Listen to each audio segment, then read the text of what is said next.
జై శ్రీరామ్. ఈరోజు నా వీడియోలో నేను చెప్పేది వర్షం తాటి ముంచిన తర్వాత తాటికాయలు తింటాం కదా, ఆ తాటికాయలతో ఆవిరి కుడుములు వేసుకుంటారు, రొట్టెలు కాల్చుకుంటారు కదా. ఇది అందరూ అంటే వెనకటి వాళ్ళకి ఐడియా ఉంటుంది. ఇప్పుడు వాళ్ళు దాన్ని అంత ప్రాసెస్ లెంత్ ఉంటుంది, హార్డ్ ఉంటుంది, అసలు ఎట్లా చేసుకోవాలో కూడా తెలియని వాళ్ళకి ఈజీ ప్రాసెస్ అనమాట. నేను అదే ప్రిపేర్ అయ్యి ఇట్లా చేద్దామని ప్రిపేర్ అయ్యింది ఏం లేదు. అది ఒక తాటికాయ అంటే ఇట్లా పట్టుకొని పీకుతుంటే ఆ గుజ్జు రావట్లేదు. నాకు అది చాలా ఎక్కువ పని అని అనిపించింది. అంటే నాకేమనిపించింది అంటే ఆ గుజ్జు అంతా చిక్కగా ఉంది కదా, నీళ్ళలో వేసి ఇట్లా అంటే వచ్చేస్తుంది కదా అని వెంటనే ఒక చెంబు వేడి నీళ్ళు పెట్టేసేసి ఆ నీళ్ళలో వేసేసి ఇట్లా మొత్తం జాడిచినట్టు చేసేసాను అనమాట శుభ్రంగా. అసలు ఎట్లా అంటే మనం ఇట్లా తీస్తే కూడా అంత గుజ్జు రాదు, నీట్గా మొత్తం దానికి ఉన్న గుజ్జంతా వచ్చేసింది.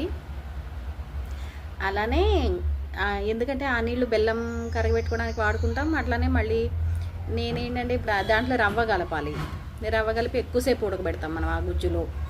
కానీ మనం ఉండ్రాళ్ళ లెక్క ఈ రవ్వని దీంట్లో పోసితే ఈ రవ్వ కొంచెం ఎక్కువసేపు ఉడికింది కదా. బియ్యం రవ్వ వేస్తాము, రవ్వ వేయాలని ఏముంది, బియ్యం మిక్సీలో వేస్తే అయిపోయింది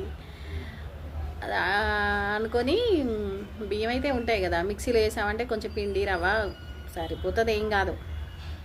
అట్లనే ఇది కొంచెం ఎక్కువ వాటర్ అయిందనుకోండి, కొంచెం ఎక్కువ వాటర్ వేసుకొని తీసేసుకున్న తర్వాత కొద్దిగా పొయ్యి మీద పెట్టి మరగనిచ్చామంటే దాంట్లో ఉన్న వాటర్ అంతా కొంచెం దగ్గరికి వచ్చింది.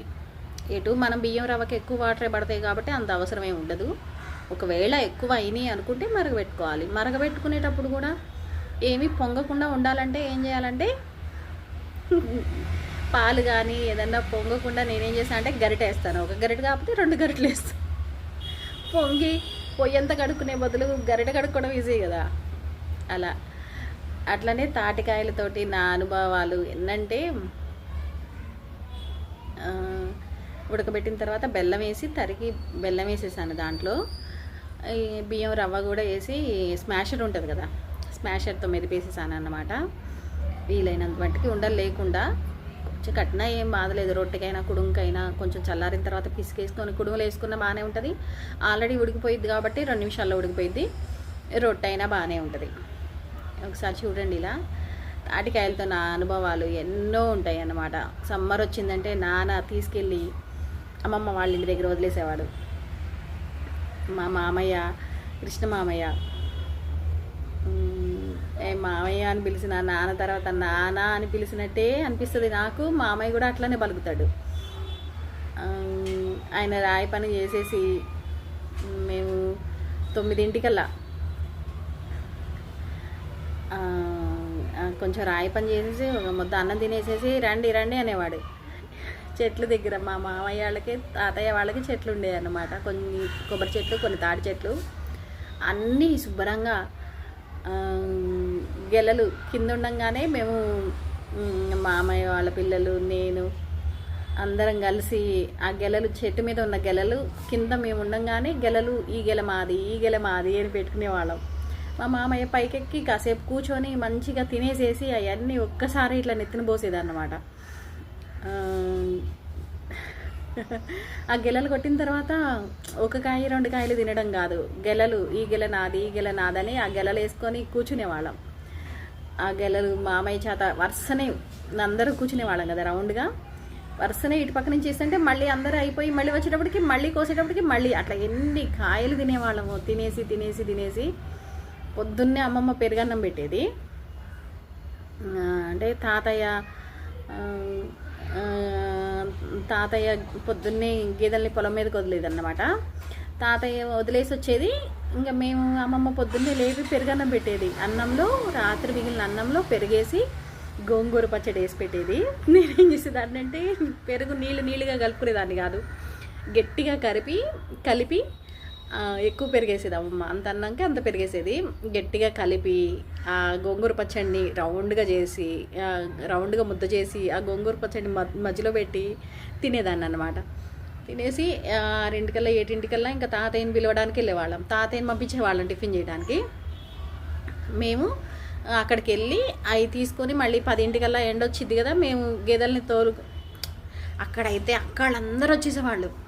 చింతపండు, ఉప్పు, కారం, ఉల్లిపాయ, కొడవళ్ళు ఉంటాయి కదా గేదెల దగ్గరికి వచ్చేటప్పుడు, పచ్చి పులుసు చేసేవాళ్ళు. పెద్ద అక్కలు వస్తారు కదా అందరూ, ఆ పచ్చి పులుసు చేసేవాళ్ళు. దేంట్లో కలిపేవాళ్ళు కూడా తెలిసేది కాదు మాకు. అవి తాగేవాళ్ళం. పచ్చిశనగపప్పు, పంచదార, ఇంట్లో ఏముంటే అవి తీసుకొచ్చేవాళ్ళు. చింతపండుకి ఉప్పు, కారం అద్ది. అసలు ఎండాకాలం వచ్చిందంటే ఇంకా అవన్నీ తిని 10:30 అట్లా ఇంటికి వచ్చేవాళ్ళమా. మామయ్య తాటికాయలు, ఇక మామయ్యకి అప్పుడు కొంచెం పని అయిపోయేది. ఇక రండే అనేవాడు. ఇటుకలకి వేసే మట్టి వేసే బండిది లాక్కొని వెళ్ళేవాళ్ళం అన్నమాట. మా తోట అక్కడ అక్కడి అయితే అక్కడే బయట ఎక్కడన్నా చెట్టు ఉంటే కూడా ఆ బండి తీసుకుని వెళ్ళేవాళ్ళం. మామయ్యకి కొడితే ఆ బండిలో వేసుకొచ్చుకునేవాళ్ళం మేము. ఎవరు గెలలు వాళ్ళు ఒక్కొక్కడు 2 గెలలన్నా వేసుకొని కూర్చునేవాళ్ళం. ఆ కాయలన్నీ మేమే తినేవాళ్ళం.